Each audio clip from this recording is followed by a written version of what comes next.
You have produced some of the most powerful films I've ever seen in my life. We are in a dire need of vision, the new story. We got work to do in the myth-making department because the people are desperate. History doesn't repeat itself, but it does rhyme. And it's like, we got to get out of this rhyme. We're in like a bad Shel Silverstein poem. Your film, Kingdom, what a fucking film. Is just one of the most powerful, emotional pieces of art I've ever been able to behold. They're making In Shadow and The Forest Game. They were darker films, and I felt this need to bring inspiration into the culture. This is a story about the inner game, the inner path. We can't tap into the intelligence of matter, of like thousands of years of evolution, of this wisdom of the earth, if we're not in touch with these bodies, if we're not in touch with these emotions, and if we're fleeing into conceptual abstract realms of closed loop thinking and prompts and obedience fetishism. The degree to which we could be hooked by the general culture or those around us to comply with absurdities,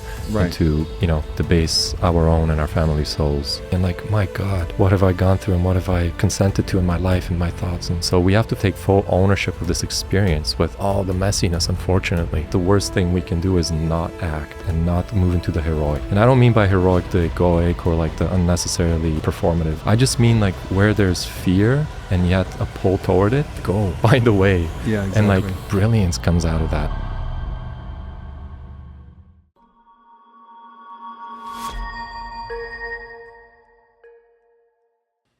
Lubo, my brother, we're here.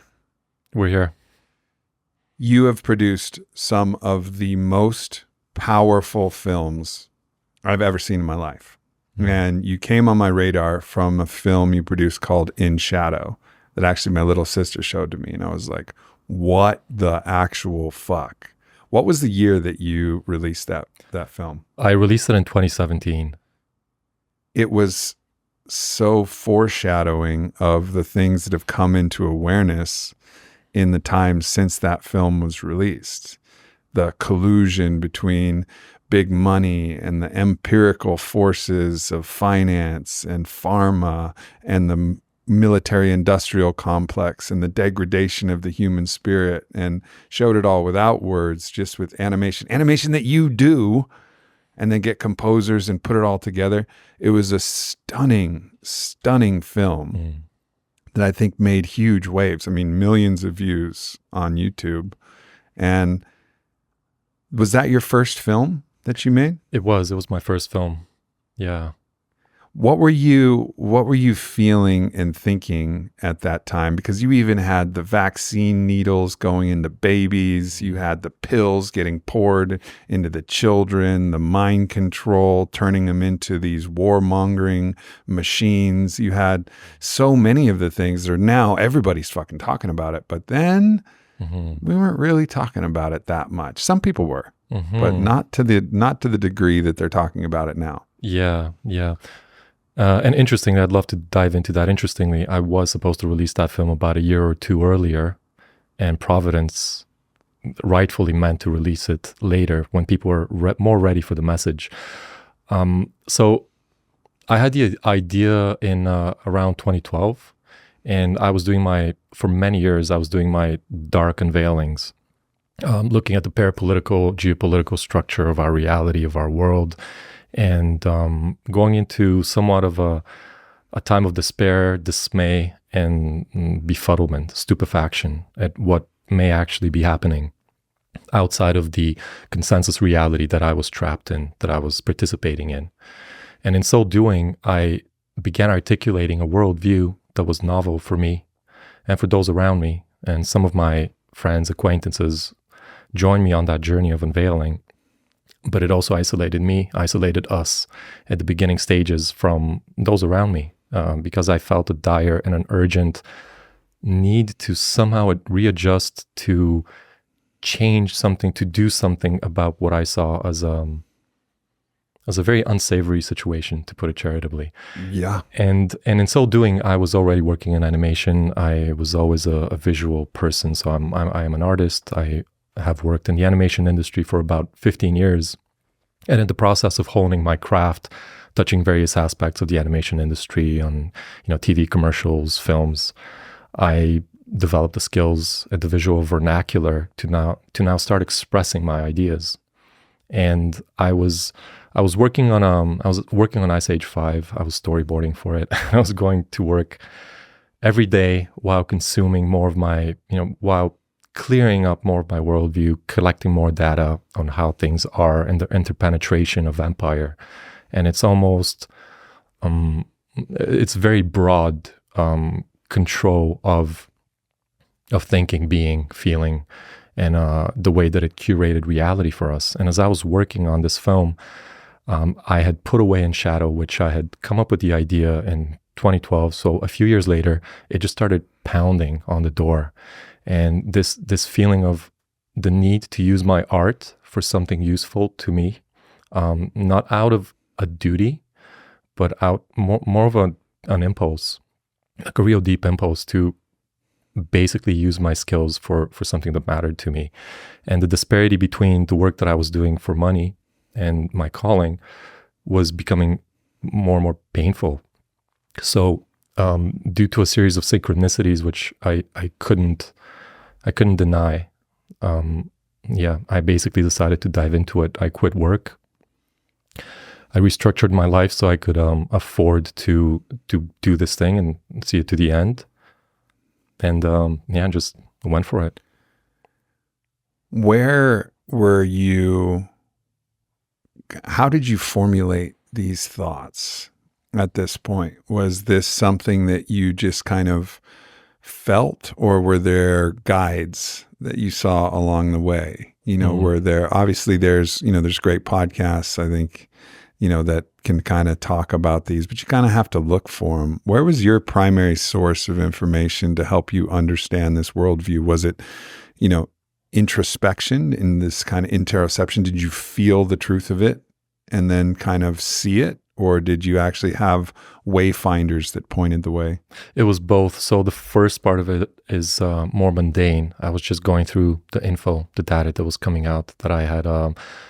First and foremost, it was around 2007 when I finally sat down and realized that something was very wrong with the story of 9/11, right? That contentious issue when the towers of polarity fell, and it was a gateway for a lot of us to awaken to the parapolitical sphere and the machinations. So that, to me, like many of us, was a trigger event many years later when I was ready for it, because it was brought to my attention earlier, and I was just, NPCs passing out of it, being like, no, I can't be. And NPCs, for those listening, non-player characters. Yeah. And beyond that, as I was steeping my nervous system and my mind in all this information, there was a web of understanding building in me. And that's when the intuition and that's when the felt sense of things started coming online. That's when visuals, when I would see, I don't mean to relate this to make this sound like a superpower, but it's interesting when I would see different events or different articles of, the revolving door policies that Monsanto would do with the FDA or whatever it was that I was, reading back then. I would get images, I would get visuals of the kind of the surreal and absurdist reality behind that.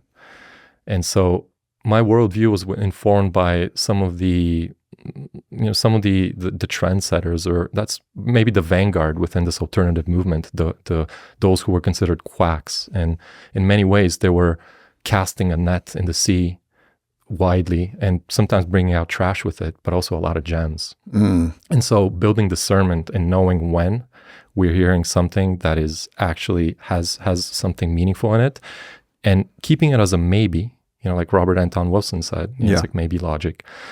Keeping it as a maybe, and then collecting data to verify more and more. Don't throw it out. Don't hold on to it. Don't carry it. It's so heavy.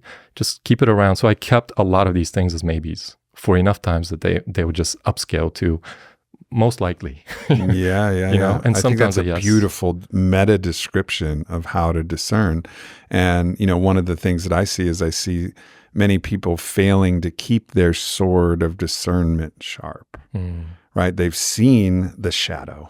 They've seen these manipulations and propagandized, messages and the dark forces behind it and the collusion between and capture between state agencies, media agencies, and the corporate powers behind it, and potentially even some darker deep state force that's driving it, whether consciously or unconsciously, from just the natural conspiratorial energy of this helps me, so it helps each other. The war machine helps this thing, helps this, is all helping, whether or not it's intentional collusion or whether or not it's just unconscious collusion, because it all serves this general purpose of extracting the maximum amount of resources.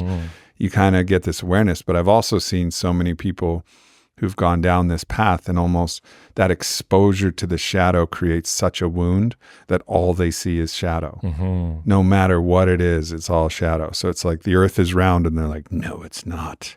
It's flat. And you're like, no, bitch, it's not flat. Like I got my friend Ryan, he goes up in helium balloons and he sends me pictures back from the fucking earth, and it's round. It's not deep state NASA, like this shit's round. It makes sense.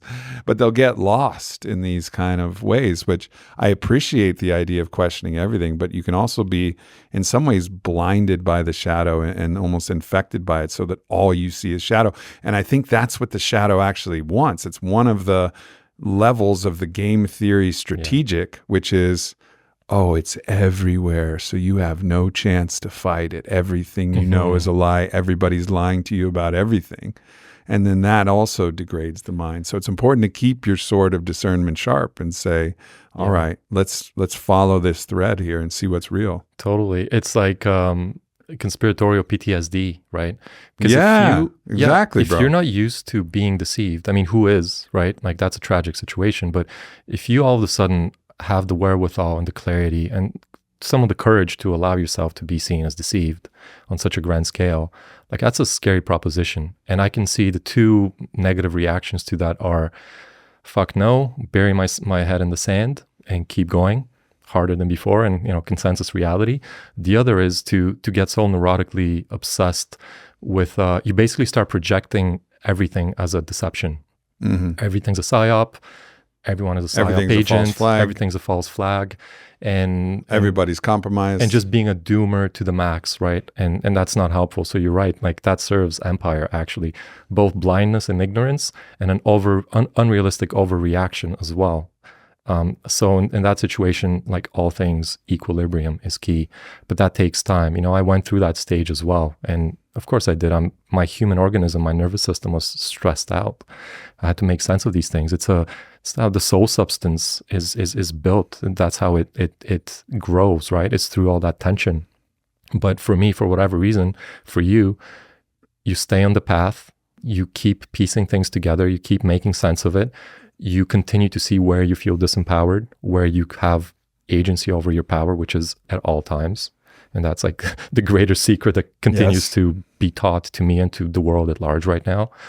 And we continue to go into equilibrium as we're surfing, like panic mode, sleep mode, like we're all going through that, Yeah. I think one of the big calibrating forces for me is because of my plant medicine path, I've had the shadow revealed to me, both in the world and also in the plant medicine path. I also encounter these forces of deception, the father of lies, as the Bible would say, this dark force that I've named the anti-you, which is both wildly personal and completely universal, right? This force of deception and illusion. And, as you start to track that, that's one aspect of it. But then there's also genuine revelation of the divine, of truth, value, goodness, beauty, God. And that recalibrates everything. I asked my Kabbalist teacher and dear brother Mark Gaffney, I asked him about the story of Job. And he had an interesting take. It's a very complex story, the biblical story of Job. But one of the points that he made was that eventually God comes to Job as a revelation. And what God says is a little bit vague in some aspects, but it's not even that important what God says. What's important is that God appears. And when God appears, the suffering at the hands of the father of lies, the deceiver, Satan in this case, in this story, it all goes away, because actually that at the core of everything, at the source of source, in the center of centers, is God. is Shekinah, is Eros, is truth, is beauty. And when you have that revelation, it's able to rebalance your ability to actually look at the shadow and not flinch and not be corrupted and not be enrolled in this and say like, oh yeah, that's shadow. But guess what? I know in my body and in my heart, there's a force out there, and it's a force of source. It's the Atman that lives within the Brahman of the entirety of everything. It's my God self that's carried within me and carried within all beings. And you have that as a foundation. And then from there, you can explore everything with a sense of groundedness. And I think for me personally, and I would imagine for you as well, being able to find that source of ultimate truth and ultimate love and God is actually necessary to be able to wade through these shadowy waters. Super necessary. Yeah. Yeah, absolutely. Well said. So for sure, because then we can, initially when we identify with our lower self, with our mask persona, we're alone in this world. It's us and our strategies to just, to sell our personality within the social economy, right? And like, we're not held by anything, but the realization and more so the experience of God, of the divine, of this ground of all being, that holds us. And we can, it's almost like it's literally having the backup, the biggest backup ever, because you can just surrender into it. And that's when the game aspect of this thing becomes more clear to me. Now, unfortunately, on the way there, I'll speak from experience, and I'm still on the way there. Will always will be. Little tastes, flavors. But a lot of us carry wounding, of course, from, let's say, past lives or ancestrally, but more accurately from our earlier life.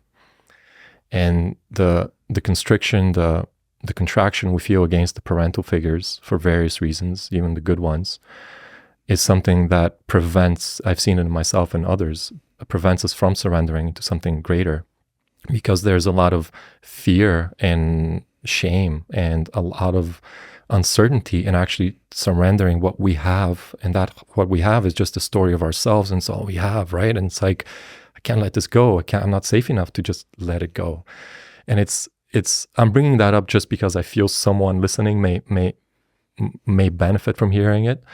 And that it is so worth investing more and more in the sense of self and self-worth enough to be able to then start surrendering, start relaxing and partaking in this greater game. And then being a vessel for the greater game, for the greater intelligence as well. You mentioned something there that I think is worth, kind of opening up a little bit, which is this unconscious fusion that we have between our parents or authority figures with God. Because when we're a kid, of course, our parents are God. Like that's our personification. And I think we always anthropomorphize the divine in these figures because that's the way our brain kind of makes sense of things. But then when you realize that, oh, maybe my dad's not actually paying attention to me or actually caring about my story. And maybe actually my parents are judging me for what I do and they don't really understand me. They're not really listening. They're not really seeing me. Then you start to, with that fusion and conflation between authority and God, you start to say, like, God's bullshit. This is not real. No one cares about my story. No one is listening to me. No one understands me. And then it pulls you further into isolation. So I think the job of any parent should be to let their kid know, like, hey, like, I'm doing my best. I'm your dad. My name's Aubrey, and I'm super fallible. And on my very best day, I can potentially exemplify some of the characteristics of the divine. And mom, on her very best day, can exemplify some of the characteristics and energy of the divine mother. But we are not the mother and we are not the father. And that these forces are real and we're doing our best to participate in them. But these forces are real. And you have to go out there and find those for yourself, son, or find those for yourself, my daughter. Yeah. And like that idea to help liberate the mind so that that conflation, which is super normal, can go on. And just the admission of your own vulnerability. And that's also another thing, like parents saying, because I said so. What the fuck are you talking about? What do you mean because I said so? Explain it to me. And that's the beauty of how I was raised, is because everything was a discussion. My dad said, don't eat sugar. Why? Well, because your blood sugar will rise and then it'll fall and then you'll get moody. And then I'll be like, I won't get moody, Dad. And he's like, well, you will, but you can eat this sugar now and then let me know how you feel at the end of it. So everything was a discussion.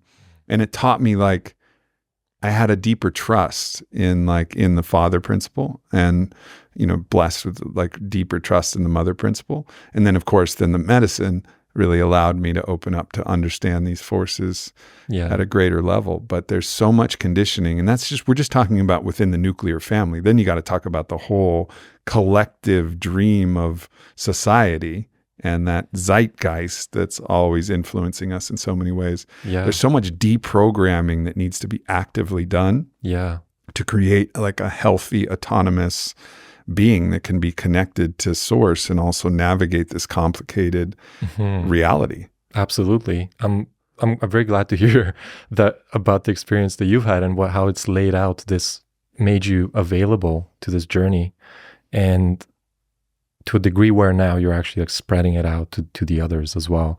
So it's really cool to partake in that story.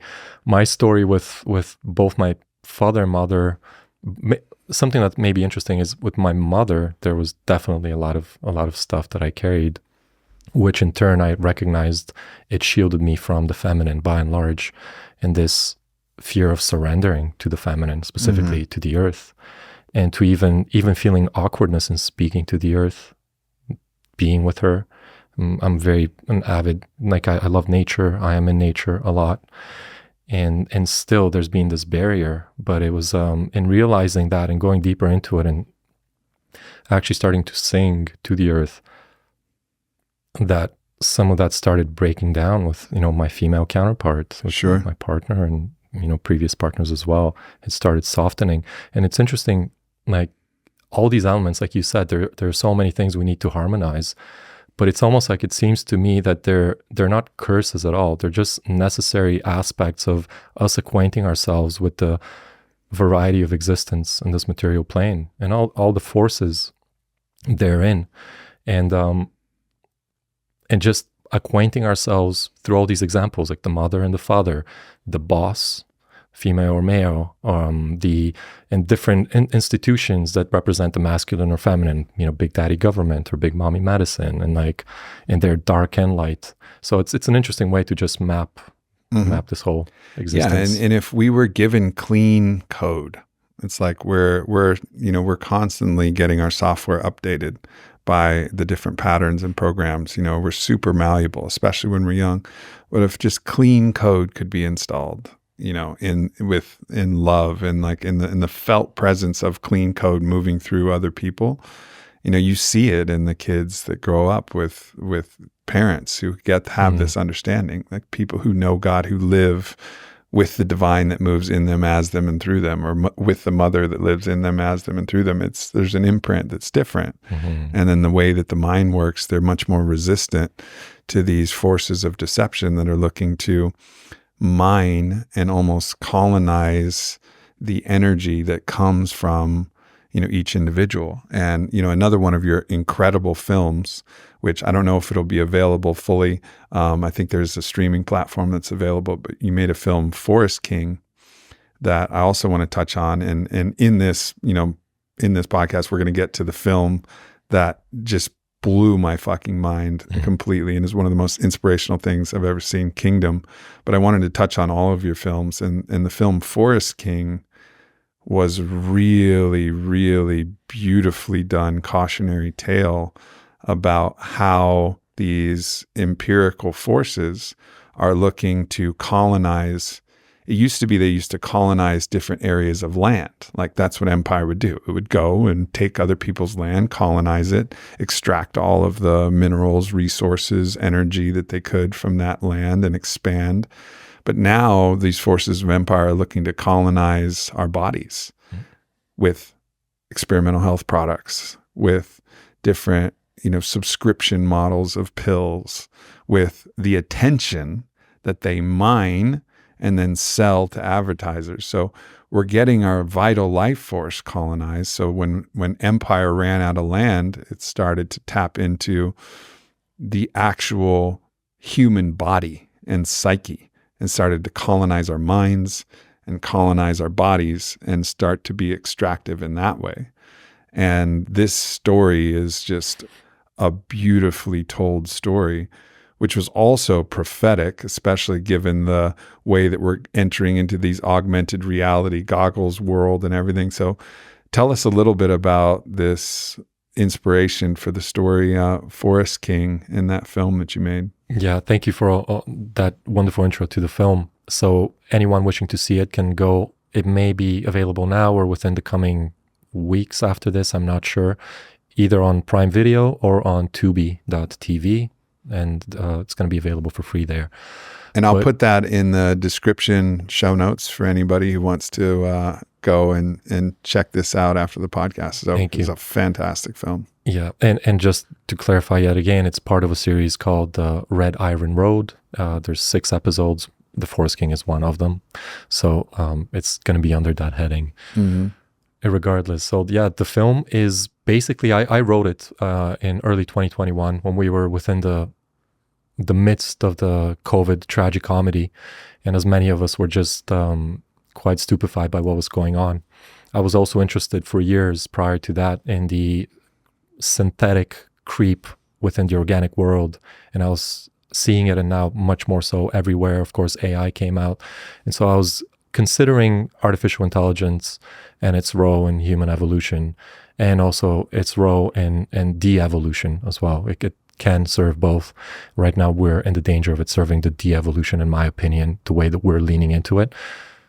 But The Forest King is basically about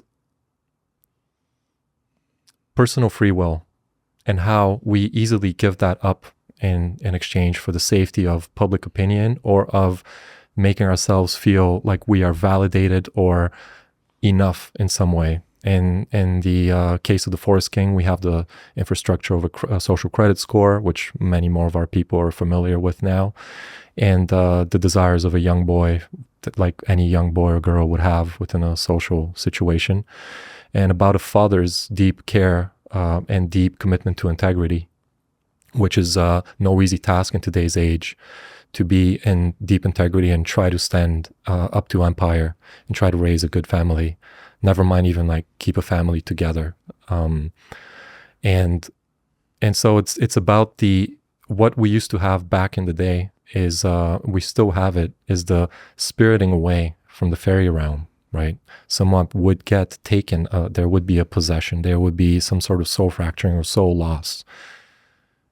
Looking at AI, looking at our augmented reality future, VR, and everything else, I started seeing that through the incentivized, especially with systems of rewards like the social credit system, basically getting people, incentivizing them to more and more adopt ways of thinking, feeling, being. I mean, even moving, even the postures and things we do now with TikTok, there's ways that we're more and more incentivized to be robotic creatures of certain patterns and parameters. And we see that socially, politically in the last 5 to 10 years. It's much, much stronger than it ever has been. And so The Forest King basically emblemizes that social pressure of empire for us to disown our own personal spark of free will in exchange for its programs. And the more that we operate under and run its programs, the more we benefit from its system. But the farther away we get from the mystery, from the source of all creation. So it's short-term safety within the illusion of this realm, but long-term dreadful terror. Degradation of consciousness of the divine. Yes. Of our inestimable and infinite value. Yeah. Which is ultimately this, and we talked about this before the show, but this Aramanic force. And so what is Araman? Araman is this idea of an energy that wants to reduce the infinite value, which would be God, love, vital life force, truth, beauty, eros, all of that, and then quantify it and then materialize it and then commodify it in some way. So if it can't be measured, it doesn't exist. If it can't be sold, it has no value, right? So, and this is the world that we're living in where, and it's part of this kind of postmodern transhumanist thing. This isn't real. It can't be commodified. It can't be quantified. It doesn't exist. Love is just a construction. It's just a story. It's not even real. Yeah. It's just the hormones that are firing off in your head. Go fuck yourself. Being in love has nothing to do with hormones. That's the side effect. And maybe partly responsible for facilitating those. I'm not saying that there's no correlation between, you know, your neurotransmitters and your hormones, oxytocin, serotonin. Yes, they all play a role. But this force is fucking real, and it cannot be quantified, and it cannot be reduced to different chemicals that are going on. It can be correlated, but not reduced. And I think that's the piece of this puzzle that we're ultimately not able to see. And there's a whole realm of understanding of many things that we're not able to see and quantify. The ether is the fifth element that you can't measure, but we know is there. And I think quantum physics is starting to point to some of these things in certain interesting ways. And I think eventually our science will start to understand and penetrate the mystery more and more, but there'll always be the mystery. But we're living in this materialist, reductionist, Aramanic world where everything can be commodified. The separate self is measured against every other separate self, and we're disconnected from the true self field of being, of the divine. And the only thing that exists is that which can be sold. Yeah. And that is the dark trajectory that people are going. And there's a counter movement because everything is imbalance. You know, the world is polarity. So as this movement rises, so too will the rise of consciousness and the mystery schools and the celebration of those aspects of the self which cannot be quantified and cannot be sold. Yeah, absolutely. It's like, the primary, the only signal, the clearest signal of God, of source, of the true beauty and love, truth, beauty and love right now is being obfuscated to levels that, well, I don't remember past ages, but to levels that seem much more extreme than ever in recorded history. And what I'm seeing with this transhumanist aspect is where a lot of us, our culture is being invited to be more and more disembodied, less and less embodied, and to be much more in the conceptual, separate framework in which you don't have access to love. Love is not a concept. It's an experience within the field of being available to it now, right? It's both an active and a passive thing. It's like... Yeah, my teacher, Mark Gaffney, says love is not an emotion, it's a perception. And it's a perception because we're awash in the field of love. We're in a universe where all the insides are actually lined with love, if for those who have the eyes to see. Yeah. Like if you have but the eyes to see, you'll see that love abounds. Yeah. It's everywhere. And there's also other forces that exist, of course, but the substrate itself is love. And so it's just opening up your lens of perception to actually see it. Yeah, absolutely. And it's interesting that it's... I think it's easy to see that the absence of love would separate you from all other humans, and you would then be much more bent on personal gain and on conceptual ideas of utopias and all sorts of confused concepts like that, which is why I like looking at a lot of the types who are really bent on technological advancement in one direction. I love technology just used within ethical, moral realms that are helping our evolution. But these human beings who are also, right now engineering different systems of world governance according to technocratic and techno-priestly sort of means, they seem to me to be very deeply disembodied humans. If they're disembodied, they're very much, credit to them, very highly intellectual acuity and development. But at what expense, right? If you are in your head in these labyrinths of concepts, which is why they easily tap into AI, right? Because that's what it's just archives and labyrinths of data at this point. They don't have the ability to sink into the body, into the felt sense of the earth, of the mother, of the feminine, right? So they're in a way, I would maybe call aberrant dark technology may be dark masculine, though we can make different cases for that, but they're not able to go through their own emotions and feelings, which are in the body and the senses here now.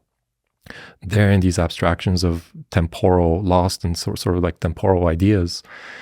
And by not having processed or be in touch with those emotions that they carry, that most likely they've suppressed due to trauma, due to whatever circumstances within their life or their lineage has occurred, have now, through their intellect, climbed up in a system that venerates that and allows for it, and perpetuate the oppression of their own inner children, of their own, forgotten selves, their own deep heart.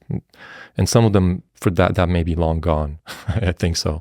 But for others, I think the fact that they're not in touch with it, their only refuge, their only safety from the deep existential pain of unraveling all that is so that the light can come through, is being here.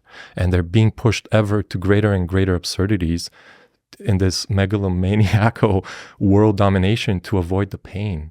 Like that's one way to see it. Yeah, I mean, it's just all of these different figureheads that are pushing this. Like, I just can't imagine them having a rapturous, erotic experience with their lover, where they're just bathing in the pleasure of the intertwinement of themselves and the goddess or the god figure, whatever sex you wanna say in it, or man to man, whatever the fuck it is. But it's that kind of the process of surrender and penetration, and that process of back and forth, that energy.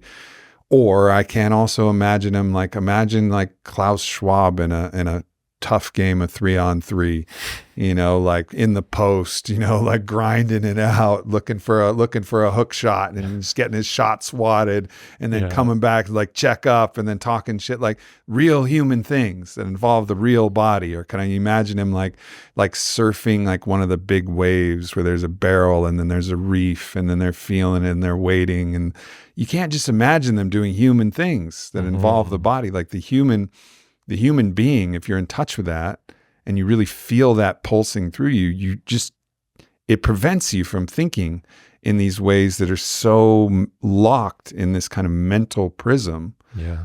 And like the body is necessary to actually inform consciousness. And I think that's one of the dangers of AI. It's disembodied consciousness. So it can't actually feel. It can only take what we upload to it based on what we feel. But the less we feel, the less we'll upload to it. So the more it will become just a mental construct. Yeah. And it'll be missing the real sense of data. Like the mind is not just in the brain. The mind is the whole body. Everything has sense and feeling and communication. And the more we isolate that and numb that out with pills or whatever other processes that numb out the body and isolate it in the mind, the more trouble we're going to get in. Yeah, big time. Totally. Because the material plane in itself, as derided as it is in certain spiritual traditions, or maybe confusions of them, we have been given this incredible gift of this super incredible advanced biotechnology. Now, the way I see it is, if we don't, it's our journey, it's our task to spiritualize that, to use it as a conduit, as the intermediary between the heavens and earth, right? So we have to take full ownership of this experience with all the messiness, unfortunately. Luckily, we're collectively now learning how to deal with that more and more with trauma therapy and all the modalities that we're all moving into. But to take full control over it, ownership, to activate and discipline our animal instinctual faculties, see what is joyful in them, and be mindful and be a master of those things that can run astray and can make us go mad. And then in spirit, that vessel, and bringing to a higher order.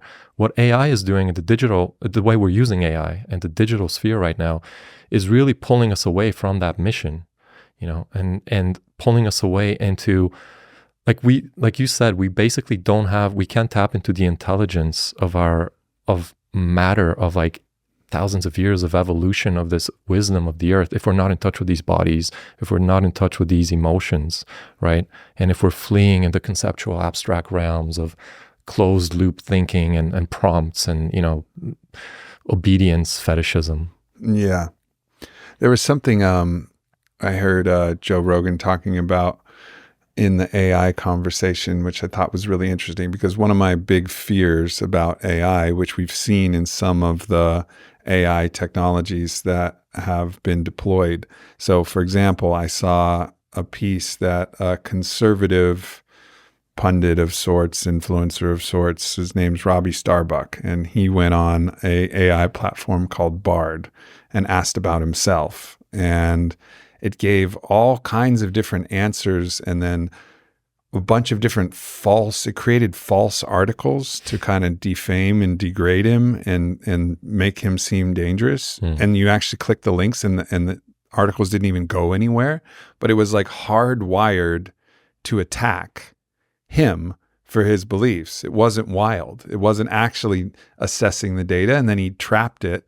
And then it was like, okay, like, you lied. Why did you do this? What should you do? What should my recourse be? And should I seek damages from the creators of this platform, which I believe was Google?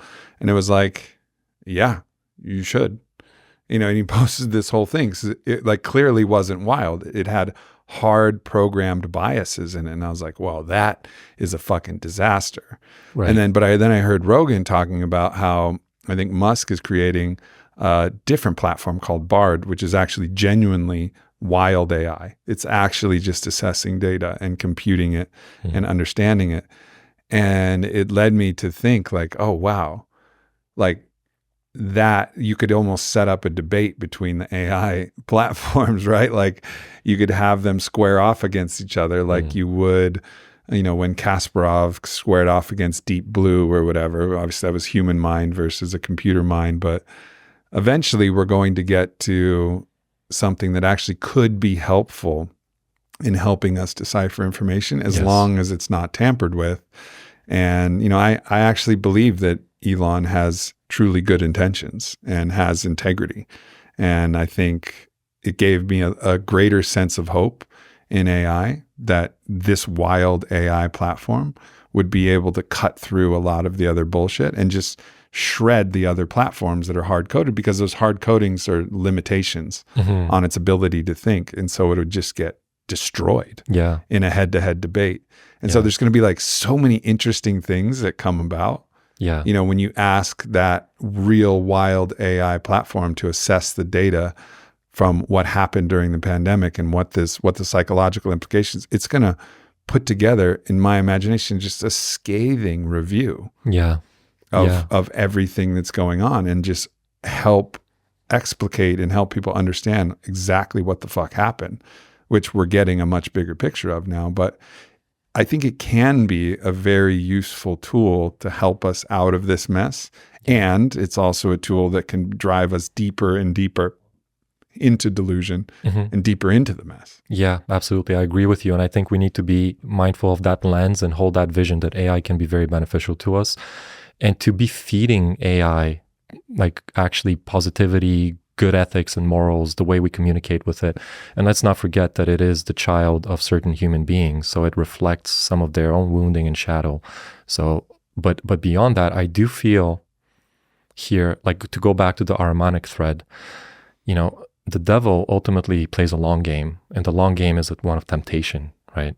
And so AI is going to give us amazing things, right? Like amazing. It's going to help a lot of people physically with ailments. It will inevitably. It's just part of our evolution. Nothing here is black or white. And at the same time, that temptation, there is a danger of being drawn ever more slowly and ever more gently into the synthetic and away from the divine spark, right? So the degree to which we communicate and interface with nature, which is another AI evolutionary prompt, I think. What I mean by that, let me just go on a tangent here, is the more that AI creates a danger for us to entrap us, and for those of us that see it, the more it forces those of us who want to stand up and sort of be, I don't want to say in defiance, but just be more empowered, the more that is going to force us to awaken either dormant or forgotten human abilities or discover new ones within our spiritual biocircuitry in conjunction with nature. So AI is actually giving us a great gift to prompt us into realizing what is an actual human? Who are we? And it's actually a beautiful situation, because we may be forced into a corner where we have to contend with the fact that like we're not just data processing units who compete with AI for jobs and, all that mundane nonsense and the material sort of like discourse of this. Who actually are we? We wouldn't be asking that question to this extent if AI was not around, if this synthetic adversarial or, benevolent force, again, depending on how we go, if this adversarial force was not there to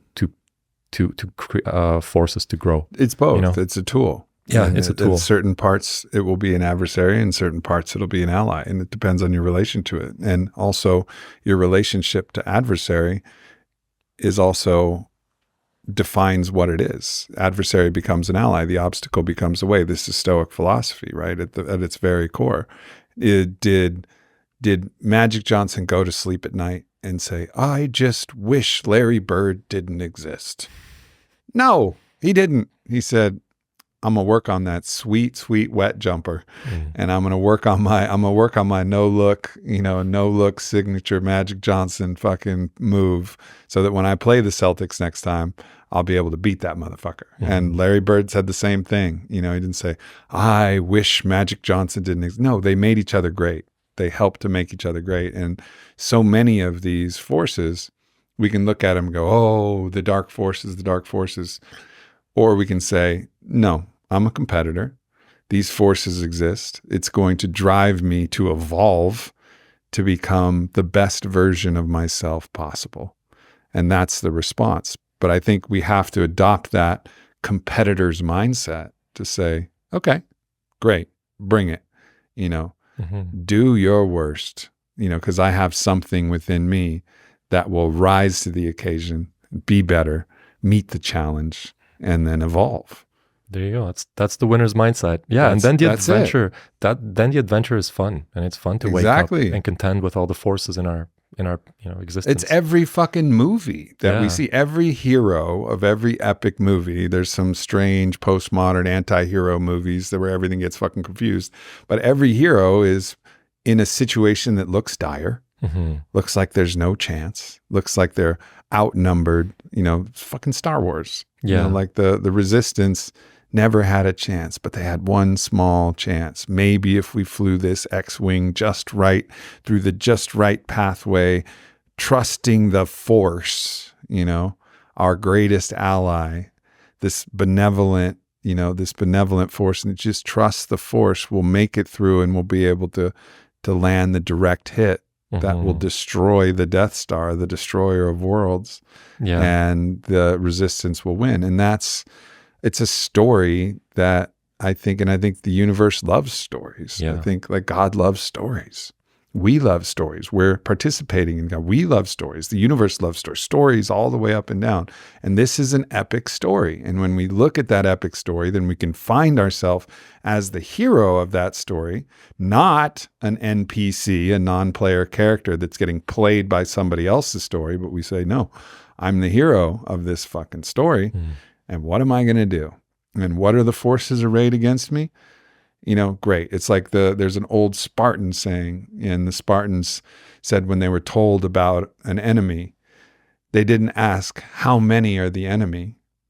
They asked, where are they? Where are they? That's it. Because they knew they were warriors. They're like, where are they? Like, point me that direction because I'm a fucking Spartan. Yeah. And this is where I go. This is what I do. Yeah. And that's embracing the life force. Like that's why we're here, right? Instead of going into entropy of just laying around and hoping for some, referencing some normalcy bias of how things were, like this existence is in constant flux. The great script writer is like delivering banger after banger.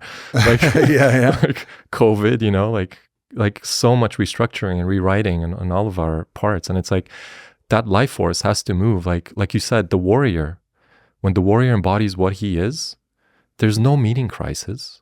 He knows what he is. Yes. And to channel his life force energy in that direction, you do it. Like Arjuna in the Bhagavad Gita, right? He speaks to, was it Krishna? I forget who he speaks to.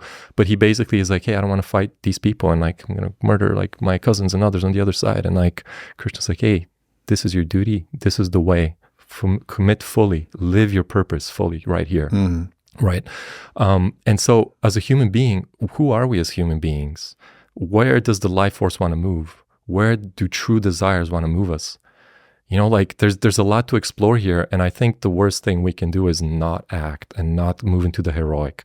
And I don't mean by heroic the egoic or like the unnecessarily, you know, like performative. I just mean like where there's fear and yet a pull toward it, go. Like find a way. Yeah. Find a way. Yeah, exactly. And like brilliance comes out of that. And yeah. That's it. It's and that's the definition of courage. It's moving forward in the face of fear.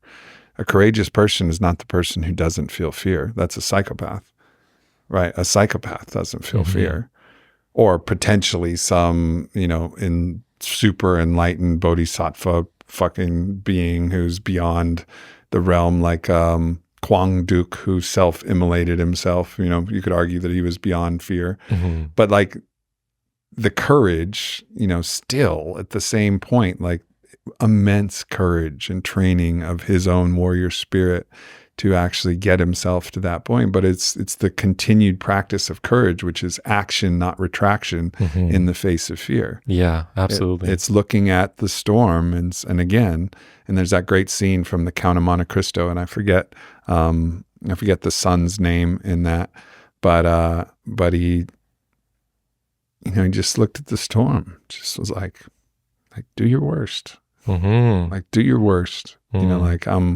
like here I am, and that's what, and this is like the perfect segue to your film, Kingdom, which, you know, I get emotional, like I don't get emotional in movies like The Notebook, for example. You know, it's like, oh, that's sweet, you know, like I don't get emotional in like Forrest Gump or things like that, really. But every fucking heroic movie where I see someone dig deep and find that warrior spirit, I think the tears come from me because it reminds me something of who I really am. You know, like the one who's willing to do that, to sacrifice or stand no matter the cost, no matter what it is. And it's a remembrance. It's like the tears wash away the distortions and delusions that cloud my mind of who I really am. And in that moment, I remember like, oh yeah, I remember who I am. I remember who we all are. I remember everything. And that's what this film did for me, because it you know, and we'll go into the film here, but just to set it up, it really shows this story of this place of deep sickness and delusion and distortion, and it tells the story of a hero's journey. Yeah, amazing. So like I count the mission accomplished of the film, honestly, with what you just said, because that is basically what I aspire to get out of the audience, but also out of me, because I've been rewatching it for my own purposes, to establish that imprint, the template within myself. And it's a film which, you know, after making In Shadow and The Forest Gang, they were darker films, and I felt this need to bring inspiration into the culture, into just even without the culture, just the people around me. And so in the midst of COVID, actually while making The Forest Gang, I was living in Peru at the time. I had bounced from Canada due to, you know, the of course, again, the obedience fetishism that was happening there. And so in the mountains, COVID BDSM that Canada was putting on everybody. Chop me harder, daddy. Penetrate you whether you like it or not. Yeah, and in this beautiful realm, you know, in the Andes, like this thing started coming through, and there was a very, very rebellious spirit of warriorhood. I had, prior to that, a few years ago, I had directed some episodes for Netflix. Had a remake of He-Man, 2 of them. So I directed with 2 other directors. We did 3 seasons, and so I was doing a lot of I have the power, you know, holding the sword up and just like bringing in the light. And I saw that as such a profound symbol for kids. And I don't know that the stories, you know, did justice to that, and I don't necessarily see mystical aspects there. But I brought that in. I'm sure there are mystical aspects to He-Man. I used to love He-Man. Well, actually, there are. All right. So we're going to show this film here in a second. But whether you just open up this interesting bracket, I haven't fucking thought about this. Doesn't he say by the powers of Grayskull?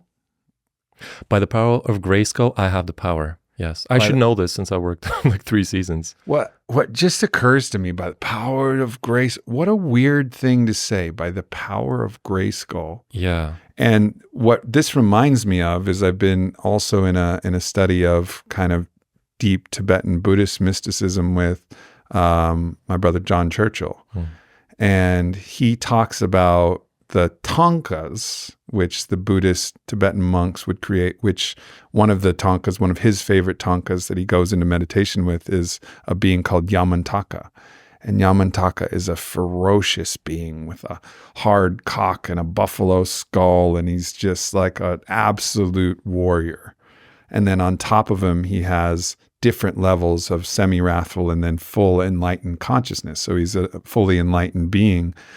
But in a way, what He-Man was saying, and this is just formulating coming to me now, is Grayskull is like almost tapping into his own shadow power, that animalistic, power. It's not like by the power of the shining light of the stars. No, he's not saying that. He's saying by the power of Grayskull, and he's standing for good, but he's tapping into this primeval force of the shadow.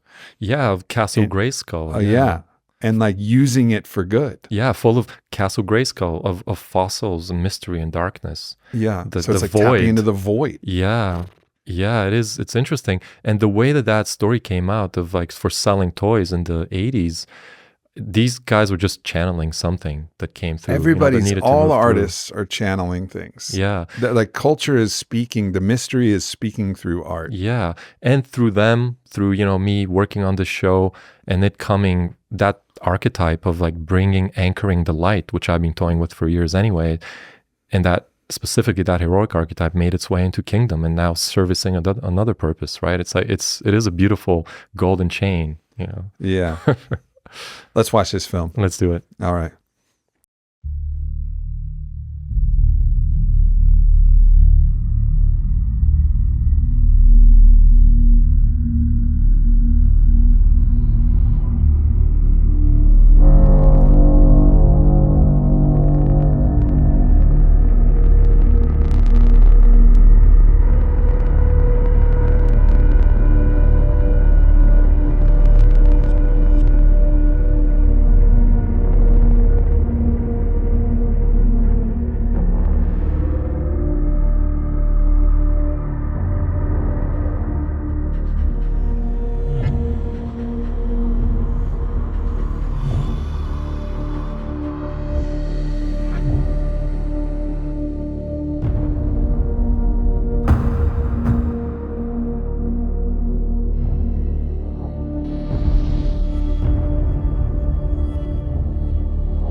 What a fucking film. I remember the first time I watched that. Well, even the earlier versions, when we started talking about it, and you invited me in to give just my thoughts, and then eventually, ultimately, help support and become a producer on the film. It was already super powerful. But then when I saw it in this form, I mean, for the last 5 minutes of the film, it was just those tears that I was talking about, of just like a reminder of who we really are. And what we're really here for. And is just one of the most powerful, emotional pieces of art I've ever been able to behold. So I just want to give you just so much gratitude for the labor and heart and everything that you've had to do to become the person that could bring that art into the world. Gratitude for you in your journey and all of the guides and muses and helpers that help guide that. But really, that is a product of you, bro. Thank you. Like you, man. Like you're doing it. Thank you for the great honor, brother. Yeah, thank you. Yeah. And thank you for all the support with the film and for being a patron of the arts. Yeah. As I see them, I greatly value that and just want to echo the importance of that. I mean, and it's a forever thing. Like, I'll always be there to support anything that's coming through you. I trust you, and I trust your vessel, and I trust in, some days we may collaborate more closely on this. This was really just something that moved through you, and maybe I offered a few words and some resources to help, but this was your fucking thing. And it's so beautiful. And I'm just, so I want to talk about this thing before we talk about what could be next. And we'll have some food after this, and we'll talk about all that. But there's some certain elements of this that I really want to touch on and go through. And I took a few notes. The first thing that kind of came out when I was watching it again was, it starts with this image of a black column of smoke and swirling smoke and blackness, like the collective darkness. What's really fucking interesting is I was in a plant medicine journey with, at the time, my teacher, Maestro Hamilton, who was guiding the journey.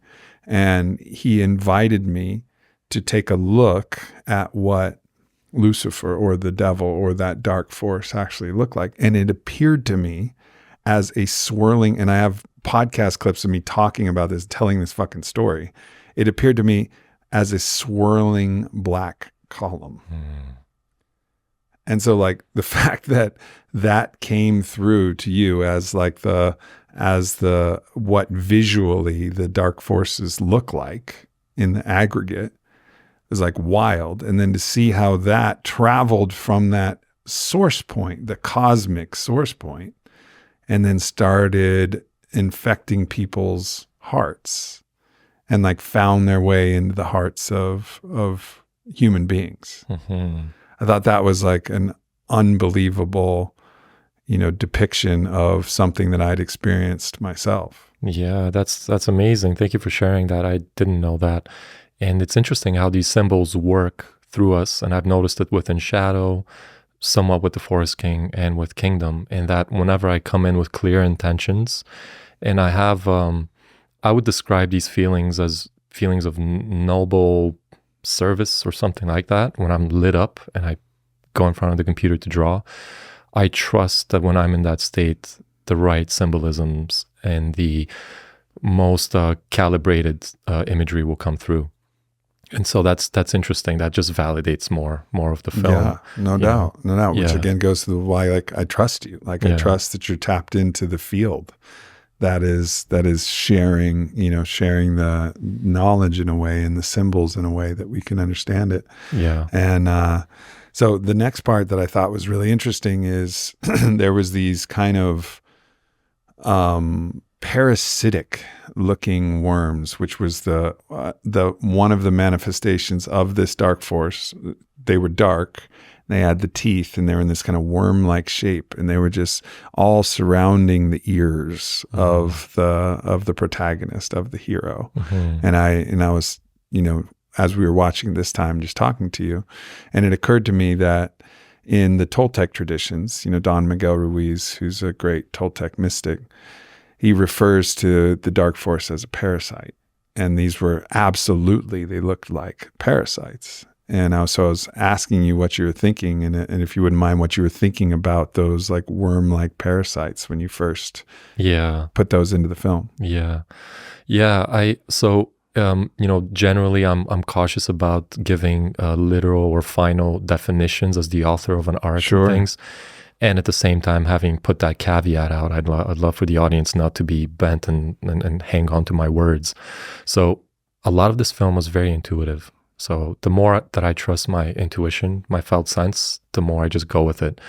And then I usually attribute words and concepts to make sense of it. So with this, it was just an intuition. And the way that I see it is definitely a parasitic force. Also, the fragmented parts of ourselves, they could be neurotic fragments that create autonomy and then torment us by having an autonomous, mechanical aspect. And ultimately what they do is they serve the purpose of creating static so that we don't hear the signal of our true self and the greater. That inner critic, that voice, that's the what I call the anti-you. And that's the book that I'm writing currently, and we'll get a little bit more into that. But those voices that are creating this kind of personal static and also this collective static, which is represented in the collective static by all of the pundits and all of the people with the microphones and all the people typing on the keyboards in their broken and slumped ways, all, who are locked in the static of all of these both radically personal and completely universal forces that are going on, these parasites that are keeping us from recognizing the truth of who we really are. I thought one section that went by real fast was the arm with multiple different bandages going all the way down the arm, and it just made me think of fucking Kelsey and his double up your vaccine, like 2-for-1 special, as many vaccines you get, the better, and as many different things that you can get shots for, the more social credit points that you'll get scored on. And it's just like a 2-second piece, but it really shows like, that's the game that we were in. This was giving you social credit points. The more you've been vaccinated, the more you've been boosted, the more you've been spike vaxxed, the more points you get on this social credit game board. People not seeing beyond that. Well, who's actually benefiting from this? And you can look at the balance sheets of the people who were making the fucking vaccines. That's right. Yeah. Being literally colonized, like you said earlier, by empire. And in a way, just not that it's evident in this imagery, I just want to add this because I think it's important. It's what I noticed at that time. The degree to which we carried shame, guilt, or fear unprocessed is the degree to which we could be hooked by the general culture or those around us to comply with absurdities and to, debase our own and our family souls. So, the degree to which we heal those parts, the more we're able to stand independently from the crowd, grounded in the trust of the self, because otherwise we need the safety to be tethered to the egregore of whatever it is. So, I have a lot of compassion for that, but I just wanted to just bring up one dynamic that I saw among many. Of course. Once we do a post-mortem on this, which culturally I think we need to do a post-mortem on the COVID moment, and it hasn't happened yet, but perhaps a bunch of us need to incite it, because there's so much psychological and spiritual revelation there that we could very much use in the coming years. And if it's not done and buried, it would be a tragedy. Yes. And it's going to be a tragedy no matter what.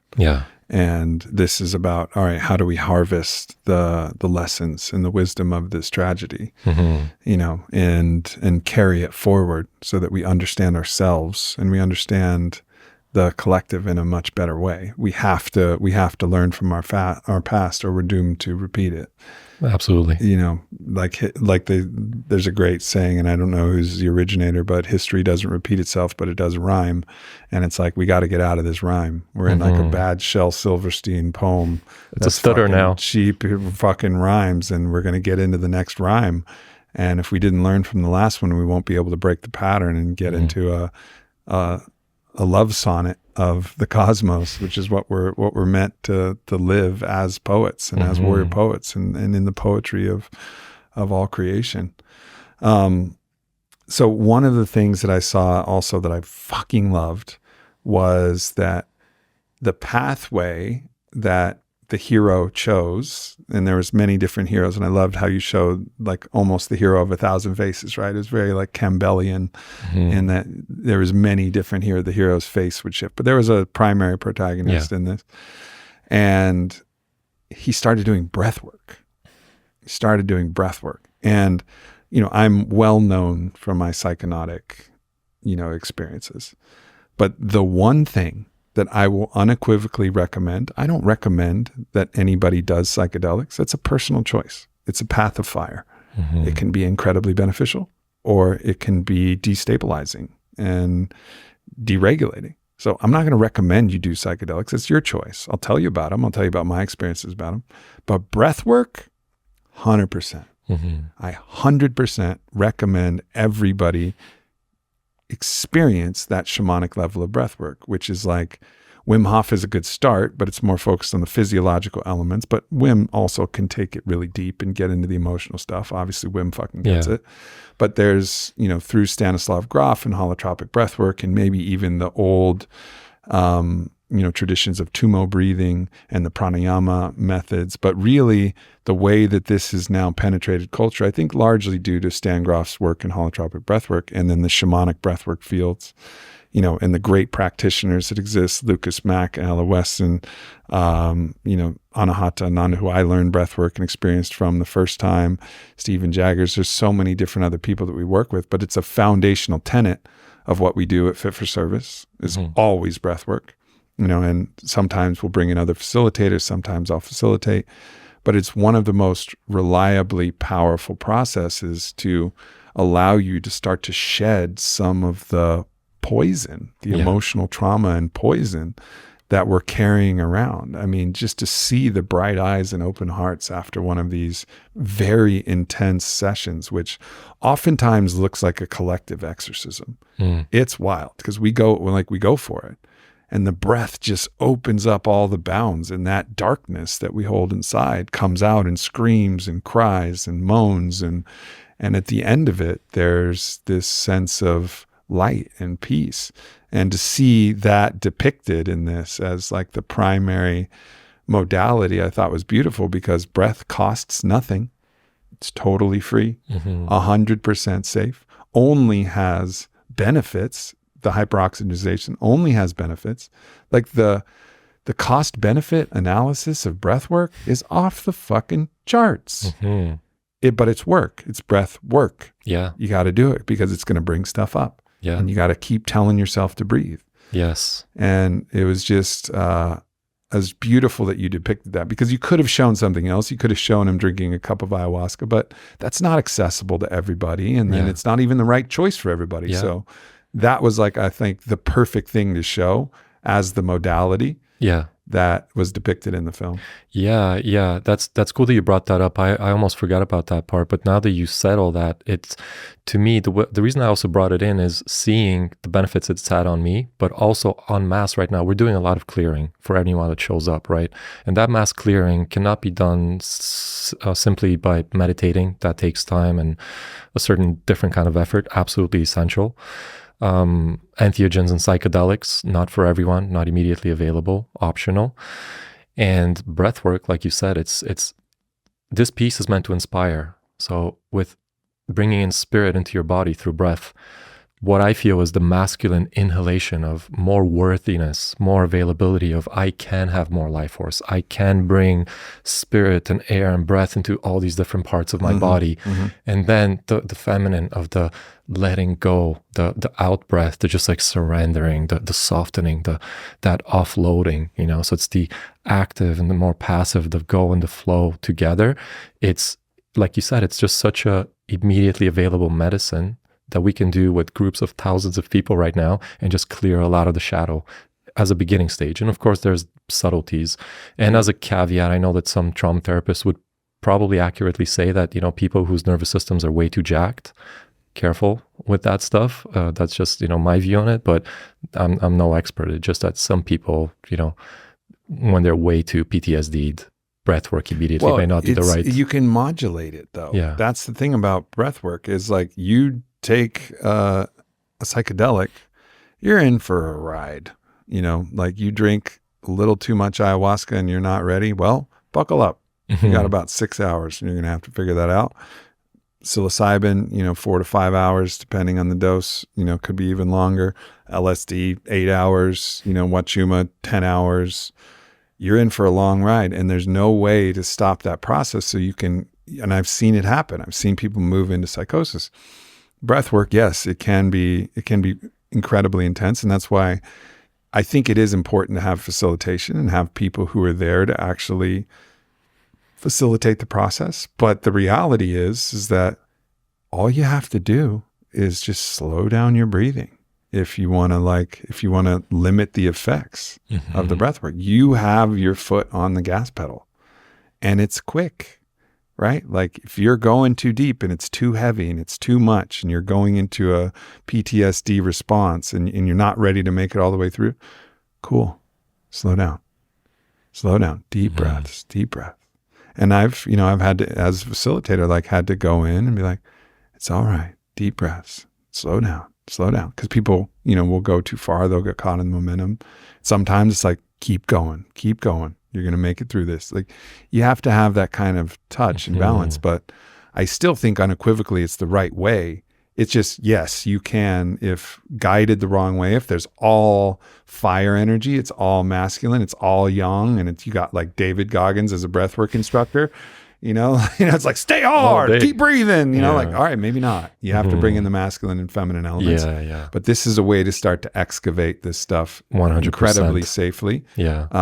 But yes, I think your caveat is well taken that it should be, you have to have some sense of awareness of how much you're opening up to and how ready you are for it. So maybe you just go and touch it for a little while, release a little bit, go back, touch a little bit more, release a little bit more. Yeah. But But I think unequivocally it is the way. yes. You know, it is the way. So it's just, you know, beautiful to see that as, you know, portrayed in this film, and just to, even if people didn't really notice it, like subliminally give that message and to start to imprint that, because I think that's one of the ways we're going to see collective healing, because everybody's like, oh, I can't afford ayahuasca. Fine. No worries. It's not a necessary aspect for how you liberate yourself. Breath. And nobody can make that illegal.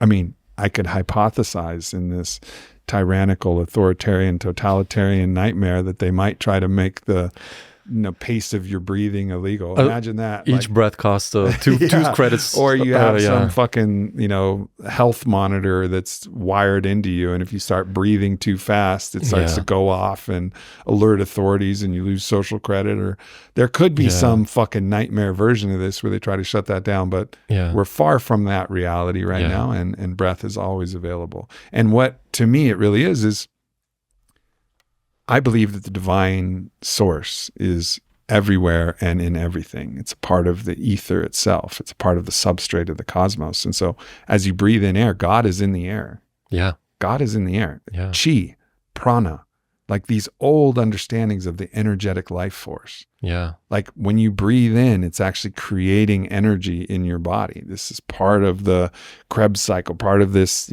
production of energy in our body, ATP production.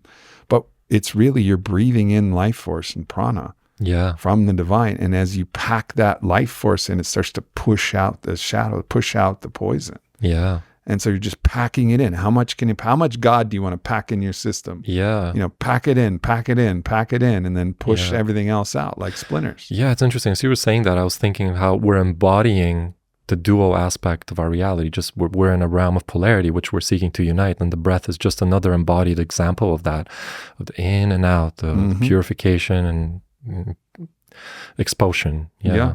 Yeah, absolutely.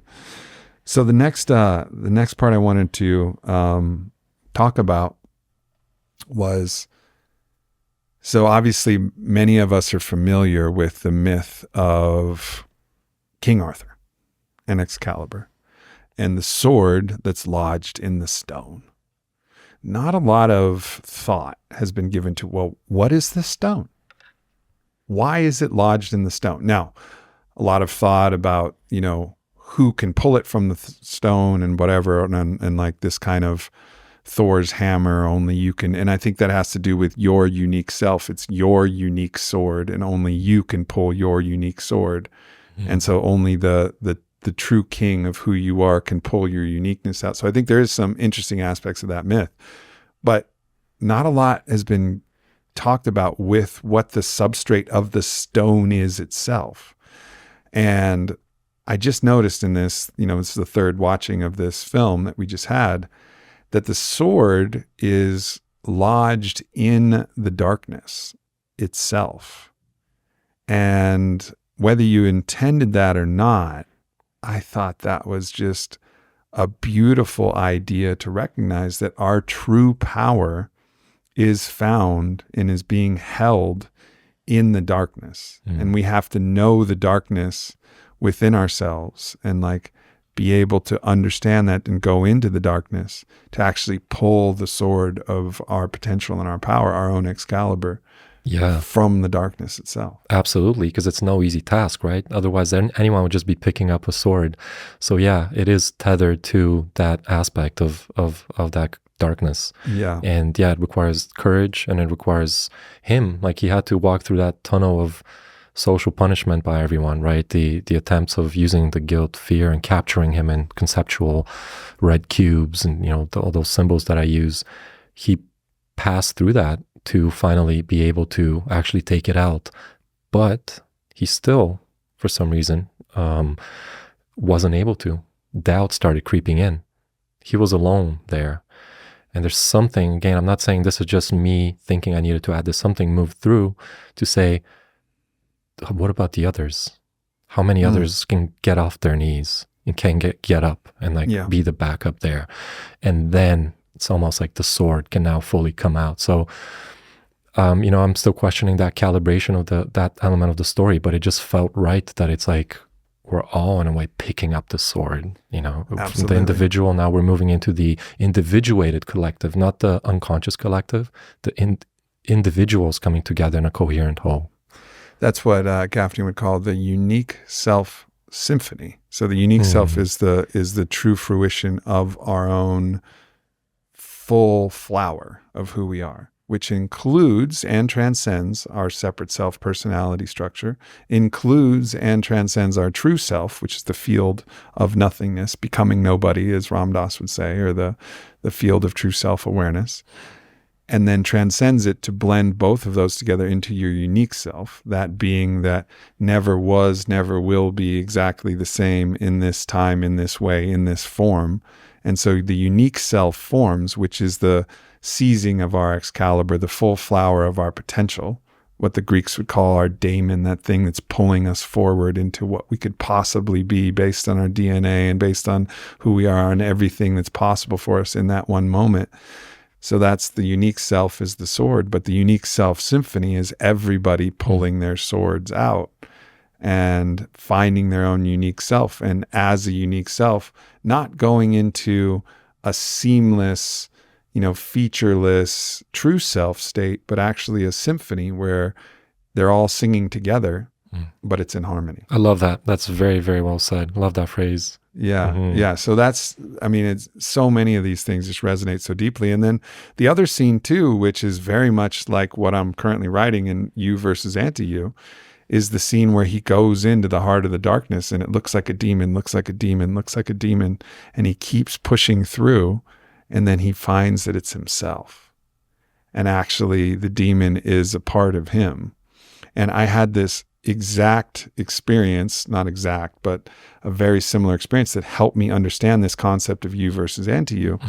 When finally I've been tracking this force that's been tormenting me for much of my life. And I don't want to give too much of the book away and tell the story, but it really ultimately it took my father, this force. So this is a deeply personal thing where this force, I saw it degrade and take my father, where he died isolated and alone because of what this force did to him.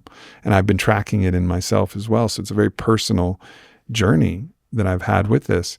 And I've been hunting it down. What is this? Where is this voice coming from? Where is this thing that's tormenting me? Why is it telling me to do these crazy things, like I'm on the ledge of a building or a cliff and it just says jump? And I'm like, what the fuck is that? I love my life. Like what is this? Where is this force that's pulling at me and pulling at the seams, trying to find any crack of my traumas or wounds and open the fissure, like it's jamming a crowbar in there and creating even more, like evil entering the wound and creating more, damage and carnage from all of that. Like, what is this force? And I finally, in a journey, I saw this force, and it appeared to me as me.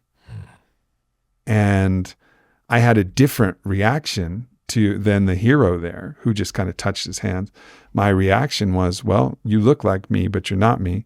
So I punched it, in my vision, of course, right? Like, so I'm in my blindfold in bed, so I didn't actually throw my arms, but like I punched it. But then as I saw it like, oh man, I just punched myself. And it was this interesting recognition of it's myself, but not myself. So it's the anti-you.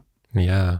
But it's still a part of you. And it's there as your constant competitor, constant opponent to drive you forward to evolution. So the redemption of that force comes from, yes, you got to compete and contest against that force. But also there's a deep kind of dojo bow of like, all right, like again, Larry Bird and magic, like, thank you for existing. You're going to drive me to my greatness. Yeah. And actually, so it's that the paradox of both competition and also the integration and recognition of this is self in the greatest sense, but it's here for us to contest against, to drive our evolution forward. Yeah, big time. Yeah, it's like the mystery of the mirror and the otherness of everything else just being personified in that way. And there's also this thing, I want to just drop it here because there isn't much I want to say about it, but it's an interesting rabbit hole for, I think, a lot of us to look into. Steiner, for any Rudolf Steiner nerds, he brought out the concept of the electric doppelganger.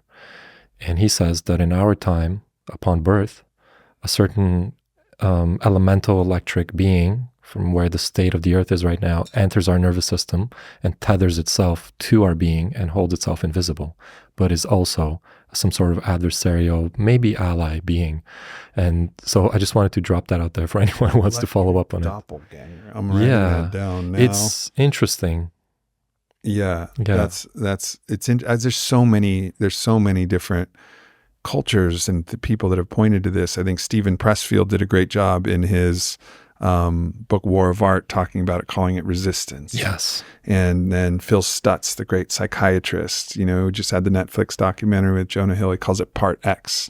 Again, I referenced Don Miguel Ruiz, he calls it the parasite. In the Bible, they call it Satan, Hasatan, or the adversary. Yeah. In the Kabbalist studies with Gaffney, it's Sitra Akra, it's the other side, it's the turning of the face from God, it's the backside of, and the upside down world. And there's so many references to this cross-culturally that we understand that there's this adversarial nature of polarity. And I'm going to stop here because I don't want to give the whole thesis of my book away, but just to see the resonance in this film.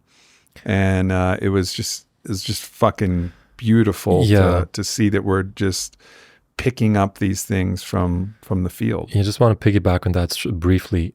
There's so much that I've been seeing in the last 5 years of just symbols and themes moving through so many people, like things that I'll think about if I don't express them, they'll come out through someone else. And we know that in the field of arts, like it usually happens when you write a story, you don't release it, someone else makes it. But I'm seeing this in a much more supercharged way right now. Like things are moving through us and we're all expressing them. And I'm seeing a lot of similarities. That means we're tapping into something real. Yep. So with Kingdom, one of the reasons I made it also is I wanted to map out a very simple, very direct, very pop culture like. It's, it's dressed in a pop cultural language, visual language, just some of the major steps that a population that may not be so well versed in the inner work can take, and that can be imprinted and be set up as a template for them to then follow, so that, you and I have come across this doppelganger, this other parasitic entity. Some other people may not have, or they may not have recognized it as such. So if we can put more I guarantee cultural, they have. They just may not be conscious of it. Yeah. But then when you start to explain it, people are like, "Oh yeah." Yeah. Once we elucidate it in some sort of symbol within a story, then it's like, oh, it's a thing, and now I have some sort of organization of the anchors of this map here. Yeah. Absolutely. And just going to speaking what you're saying, there was this beautiful understanding that, everyone in the story is redeemable. Everyone is redeemable, no matter who they are, no matter how much darkness has been there. Mm-hmm. And through this like group community healing of people healing each other's, the healed healing others, mm-hmm. and helping, and really not even healing others, but like allowing the healing to move through others by the presence of their being, their healed being, then allowing the healed being to emerge in other people. Yeah. Like just as sickness and this parasite can be transmitted from one person to another, the intergenerational repetition, compulsion of trauma and abuse, right? Like father abuses son, son abuses son. It goes on down the line. We understand how trauma and this poison, this parasite can be transmitted. So too, is light as contagious as darkness? Yeah. As healing is as contagious. And oftentimes it doesn't require more than just that presence. Yeah. As that powerful healing force. And I think film does an amazing job showing that. And also giving the meta point of, he doesn't take his sword and start stabbing all of the people who were once shaming him and cajoling him and degrading him, and he allows the light to strip them of their weaponry and armor. Yeah. And they stand naked before the light. Yeah. So that's probably the most aggressive scene, is just the light stripping the warriors the soldiers that are coming to attack them, stripping them of all their weaponry. Yeah. And they become naked and human again. Mm-hmm. So redemption for the soldiers. You didn't go kill them. Yeah. Same with anybody who is perpetuating these kind of delusions and manipulations. They were all ultimately redeemable, and you saw just the tears pouring down their face as they recognized the truth of who they actually are when they were expressing as themselves, the true self, the higher self, the unique self, rather than the false self of the anti-you, which was hijacking the organism. Yeah, and they have the look in their eyes that we'd see after people have a big breathwork session, right? Exactly. Of this shock of like tenderness inside and clarity and like, my God, what have I gone through and what have I consented to in my life and my thoughts, and right. And I had some good cries making that part because it wasn't going to be part of it. And then in a moment of inspiration, something came through me. I started drawing it, and whenever I cry while working, and sometimes I'll let myself go into like sobbing. When it starts moving through, I'm like, oh, okay, it's basically I'm getting it. I'm like, okay, yeah, we're moving in this direction. I'm feeling these people now. I'm feeling this situation. And it's interesting, you said he doesn't use the sword to slay anyone. And because this is a story about the inner game, the inner path, Forest King, same thing. There was no stabbing or using the sword in any way. And not that is not necessary. We're in a physical realm. It's just that I'd like to say about modern myth making and the way that I see Hollywood epic films being captured in a certain trajectory, simply because we don't, with all due respect to the very skilled filmmakers, we don't have initiated people making stories, right? So if you're a human being who's just lived in the periphery of New York or LA, and you're just within your in-group, and you're not delving deep into self-growth and then creating these big myths for big corporations that then inform the culture, you're not going to imbue them with any wisdom. Well, some wisdom comes through the writers. Yes, there's some good stuff, but that's why we just see a lot of punishment, punching, explosions, and stabbing. Again, very valid, and we can make those very sublime if we approach them correctly. But I just want to point out, like, we've got work to do in the myth-making department, because the people are desperate for myths, as we've seen with the disappointment coming out of the Star Wars movies. It's like, we need myths. So, yeah. Yeah, absolutely. And we need myths that point to deeper truths. And I think this does a beautiful job of it. And I think we've been captured by this almost kind of military industrial complex zeitgeist of the way to defeat the enemy is to slay them. And some of these stories are my favorite stories, and I enjoy them as well. And if you symbolize them, it makes sense. And sometimes there is a necessity to literalize them. Again, as you said, like, someone breaks into my home and is looking to, rape my wife and kill us both. Like, I'm going to take a gun and I'm going to defend myself. Like, I'm not going to hesitate in that regard. Like, there will be a necessity to sometimes use that as the last resort, but this is not the ultimate solution. Yeah. It can't be the ultimate solution. And this points to a much deeper solution of how you resolve, the end game of all of this conflict. It's to actually move into the healing, like the real healing process. Yeah. And so any type of armed conflict has to be seen as a temporary and last resort, stopgap. Yeah. But with the intention fully being the healing that comes on the other side of it. Yeah. It's the only way. Yeah, totally. And I know that we as storytellers, we follow the impulse of facing adversarial aspects in reality. And it's just that right now we're externalizing everything, and that's fair. That is also how classical mythology does it. But I think it's good to remember that they represent inner forces first and foremost, that then get externalized when we don't recognize them and have to face them outside. But even in the Marvel movies, we could probably make a case that all those outside adversaries can be defeated within. Because that requires a whole bunch of unfolding, but I'll just leave it at that. Yeah. I mean, in that scene where he actually puts the sword into his spine. So actually that sword of discernment, clarity, the light that he wields actually merges with the essence of who he is. It just reminds us that the sword, don't take this literal, everybody. This isn't like literally we need to go back to wielding swords. We're not going to a regressive Highlander world where, there can be only one and we're chopping off each other's heads with a fucking literal blade.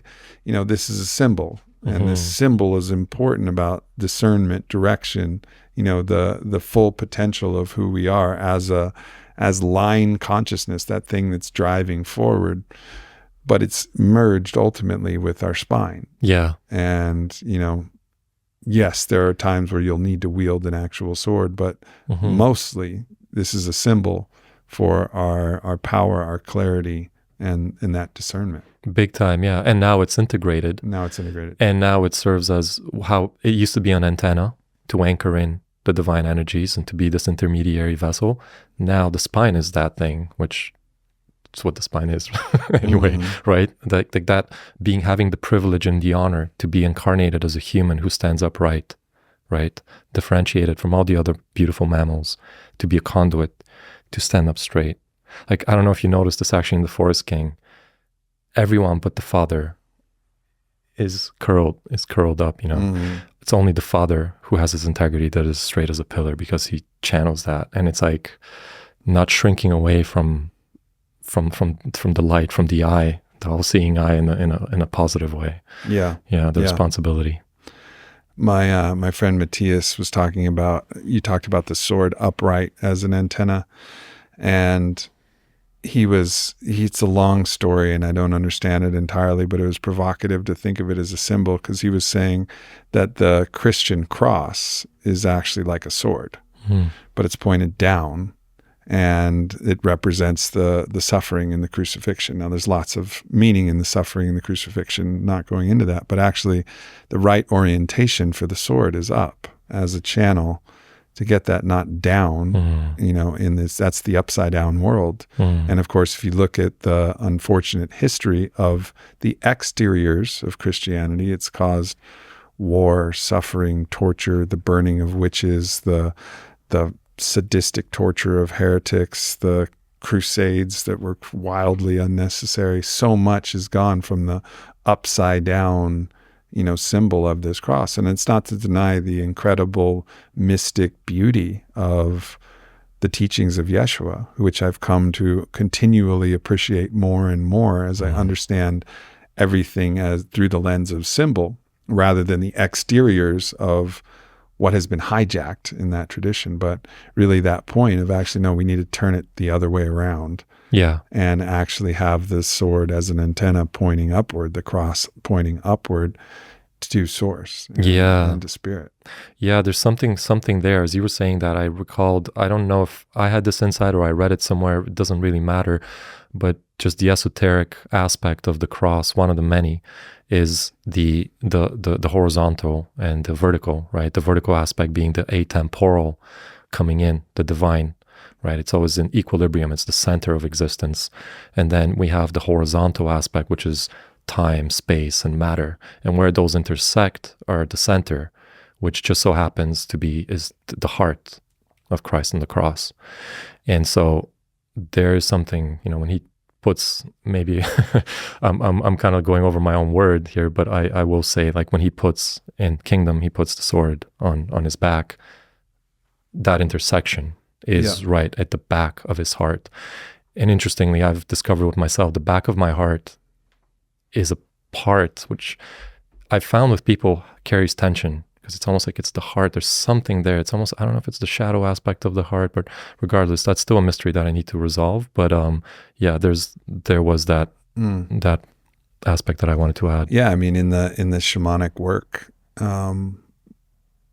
putting your loving intention and presence into that place in the back of the heart is a very powerful practice. Now, there's work that you can do in the front of the heart as well, and it's different, but there's something about like healing, like some trauma that's stored in the back of the heart. So even the process of breathing. So if you imagine like breathing and expanding your breath through the back of your heart, that's a great practice to get people to open up that channel, that column that kind of moves through the whole chest. And, excellent. Thank you for that. Yeah, because a lot of times people think breathe through the heart and then it goes maybe up the spine and forward, but you really want it to go forward and backward. Yes. So it clears the whole channel of that chakra, and I think that's I like important that. Work to do. I'm kind of embodying that now. Feels good. Yeah. Nice. Good one. For sure. Well, man, I'm so excited to, see this film release and ripple out into the world. And, what do you, let's just get speculative here. And obviously your art will continue to come through and speak to the times. But is there anything else that is either a message of caution or inspiration as you look out into these next days that we have coming ahead of us? And you're kind of anything you're feeling or anything you're, any words you want to leave people with? Yeah, I would. Thanks for that invitation. I would just remind, maybe a lot of your viewers and listeners know this already, so maybe it's a reminder, and for others it's just it's an invitation that really claim ownership of your body and its full somatic wealth of information and felt sense. Like, we are here now with this biofeedback instrument and also gift that we have, and within it is so much mystery, and it's also the portal through which we can move into greater expansion. If we avoid our body, it's more likely that we will be captured by this digital surveillance state system that's trying to birth itself globally. The more that we'll be disembodied and brought into conceptual realms, the less we'll be able to contend with our fear and all other lower emotions that are very valid.